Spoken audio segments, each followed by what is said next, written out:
Hello, everyone. Today is a very short game from the New York Open in 1993 with the white pieces. We had Igor Novikov, Grandmaster, and with the black pieces, none other than one of the favorite Grandmasters on YouTube and in the chess world, Benjamin Finegold.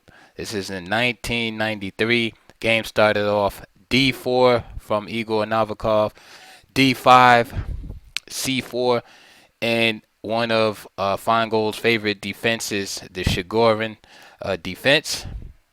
I actually have a video called the Shigorin Defense. It's a three-part video series, actually. Shigorin Defense, according to Alexander Morozevich, who was one of the GMs who tried to bring this defense back at the top levels and actually was quite successful. So check those videos out. I'll post a link at the end of this video.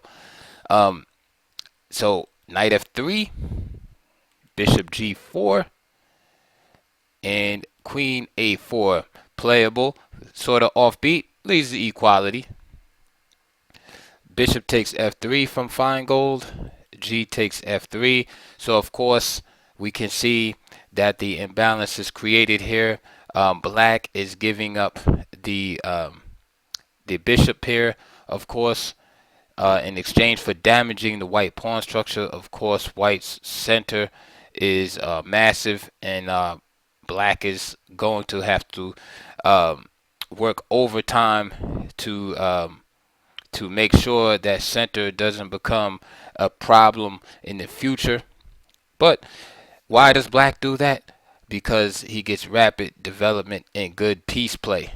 So it's always a compromise with the black side of the board. So you get your free piece play, quick and easy development, but white has a bishop here, open G file, and a massive center. So can black prove that this center is more of a liability than an asset? Well, that's the challenge for both sides to answer in the Shigorins. All right, so D takes C4. So already you can see the work has begun for black to try to counter in the center. E3, um, E5. Again, you can see the attack immediately on the center. D takes E5. Queen D5 from Finegold. Knight C3, gaining time against the queen. And of course, Finegold is not just thinking one-dimensionally here, bringing the queen out just to grab the pawn, but what he's doing is making a way to also castle queenside. So after knight c3, queen takes c3, grabs that pawn. Queen takes e5 is also possible, but queen takes f3 has the additional threat of hitting the rook. So queen takes f3 is a little better as it carries an additional threat. After queen takes e5, this queen takes c4 can be played. Castles, and then you have your typical game. Bishop d2 can be played, or even a move like f4, starting to expand in the center and open up diagonals for the bishops later on. All right, and white will wind up castling queenside also. All right. However, Finegold chose queen takes f3, which is I think a little better, because not only is he challenging this rook here, sooner or later, right? Not at this moment, of course, but sooner or later, he'll be able to pick up this weak pawn.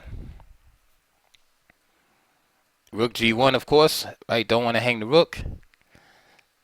Castles by Finegold, and unfortunately for Finegold, he will be forced to resign in one move. Can you spot? Can you spot the move here?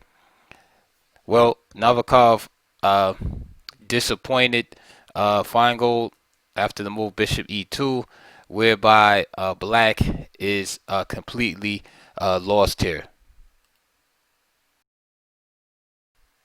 So the reason why Finegold is lost after bishop e2 is because the king is on the light squares after castle and queen side. Of course, that's one of the weaknesses of castle and queen side, is that the king is still exposed somewhat, and that's why a lot of old school players will say that the king is actually not castled on the queen side until the king is over one square. Usually, in this case, would be b8, and also this pawn will be played to a6, and then only then is the king completely safe.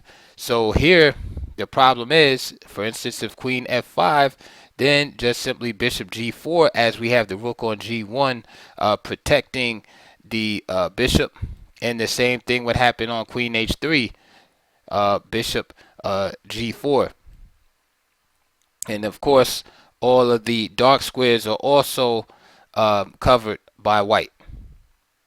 And these other light squares are covered by the knight.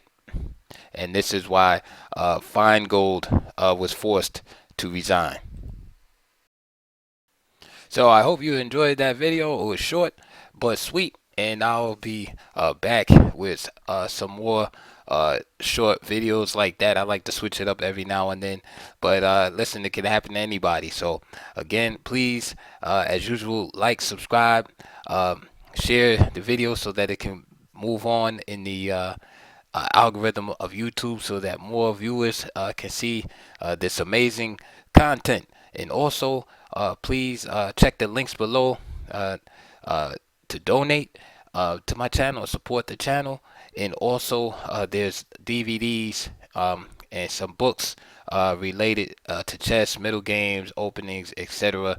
And you're interested in those. All right, so I look forward to your comments, and I'll see you guys on the next video.